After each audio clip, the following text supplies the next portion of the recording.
Spell for Lesson 9, Merlin's Rune. This spell comes to us from Merlin the Enchanter, head of the House of Lawrence and proprietor of the Lawrence Museum of Magic and Witchcraft, established in 1537 Pisces or 1937 AD. This is an old spell that makes use of runes.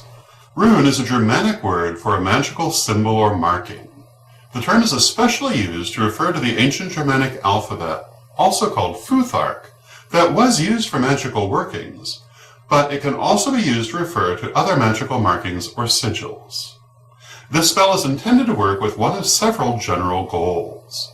The specific details of how the goal will come to pass are left to the universe to decide. This is usually for the best. If for some reason you must be more specific, then instead of the rune or along with it, use a written word or symbol of your own design that represents your goal. Select the rune that represents your goal. Here are several traditional magical runes to choose from. Each rune has an accompanying color. Healing, yellow. Protection, white. Love, red. Prosperity, green. You will need to acquire a piece of paper and an accompanying candle in that color. Any 8 to 10 inch candle will do, but a non-candle separated into 9 segments is ideal. On the bottom of the candle, carve the rune you have chosen. This represents the foundation of your working. Now take your piece of paper, it needn't be large, and draw the rune that represents your goal at the 4 quarters of the paper. This will represent the dispersing of your intent to the universe through the 4 quarters. Also, if you are doing the spell for another person, write their name in the center of the paper.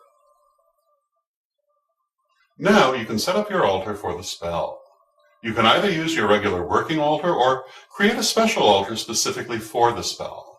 Either way, be aware that the process of the spell will take 9 days, during which the candle should not be moved. So bear this in mind as you decide where and how to set it up. You will need the following things: the candle in the appropriate color with the rune carved into the bottom, the paper in the appropriate color with the rune written at all 4 quarters, a fireproof burning dish as discussed in lessons 2 and 4, matches or a lighter, a coin.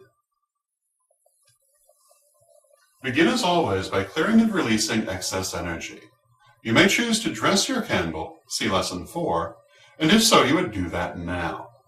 You might use lavender for healing, cinnamon for protection, rose for love, or vanilla for prosperity. To dress the candle, put a little of the oil in the palm of your left hand. Now rub your 2 hands together so that they are coated with the oil. As you rub your hands together, visualize white light shining out from between them, and see this white light expand and grow into a ball of light around your hands. Now take up your candle, holding it by the middle. Slowly work the oil up toward the top of the candle, a little bit at a time, and then down toward the bottom.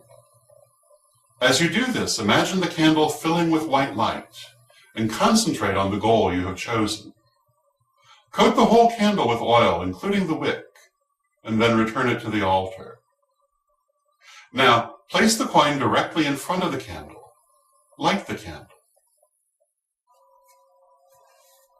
As the candle burns, focus on your goal. Imagine the goal strongly and picture it being fulfilled. Imagine what it is like to have achieved this goal in your life. For example, if you're working for healing, see yourself being healed and healthy. If you're working for prosperity, imagine yourself surrounded by money or by items that represent prosperity to you. The more strongly you concentrate on your goal, the better. Now, take up your paper. Imagine the paper surrounded by a ball of white light, shining with energy in every direction. As you visualize this ball of light, continue to focus on your goal so that the energy becomes strongly impregnated with it. Touch the paper to the candle flame so that it ignites. As the paper begins to burn, Imagine a ball of white light around the flame, growing larger and stronger as the flame grows. Focus strongly on your goal and speak the following incantation. Behold, there is one power in the universe, and I am a perfect manifestation of that power. And as such, I will that, insert your goal here, will come to me. It will come to me in the best and most positive way and with harm toward none. I will it, I draw it to me, I manifest it. I accept it, I receive it, and I give thanks for it. By my will, so mote it be. As the fire begins to consume the paper, you will want to place it in the burning dish where it can burn safely. Continue to concentrate on your goal and visualize the burning paper surrounded by a ball of white light, and concentrate upon your goal until the paper is reduced to ashes. When the fire goes out, sit and meditate before the still burning candle for a few moments. Focus on the goal and upon the flame of the candle. Meditate for about 10 to 15 minutes and then extinguish the candle. If you are using a knob candle, let it continue to burn until the first segment is completely gone. Remember to snuff out the candle flame rather than blow it out. And as you do so, say, by all the power of 3 times 3, as I do will, so mote it be. Now clear and release. Scatter the ashes of the paper out of doors so that your intent is symbolically released to the universe. Each day for the next 8 days, making a total of 9, you will light your candle again. Imagine the flame surrounded by white light. Repeat the incantation given above, and then meditate upon your goal for 10 to 15 minutes. If you are using a knob candle, let one full segment burn away each day. Then extinguish the candle saying, by all the power of 3 times 3, as I do will, so mote it be. After the 9 days, you should have only a stump of the candle left, with the original rune still on the bottom. Take this candle stump to a tree you are particularly fond of, or to any tree that is tall and strong. Take the coin that has been sitting with the candle all this time, too. Make a little hole at the base of the tree and place the candle stump in it. Place the coin in the hole as well, as an offering to the tree spirit.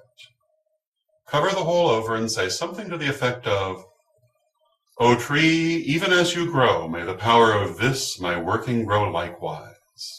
I thank you for your aid, so mote it be.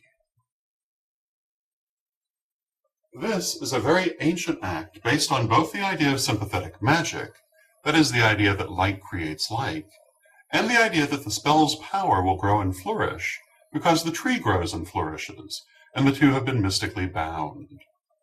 Now, leave the tree knowing that your goal will continue to grow and unfold in your life, and trusting that it shall come to pass.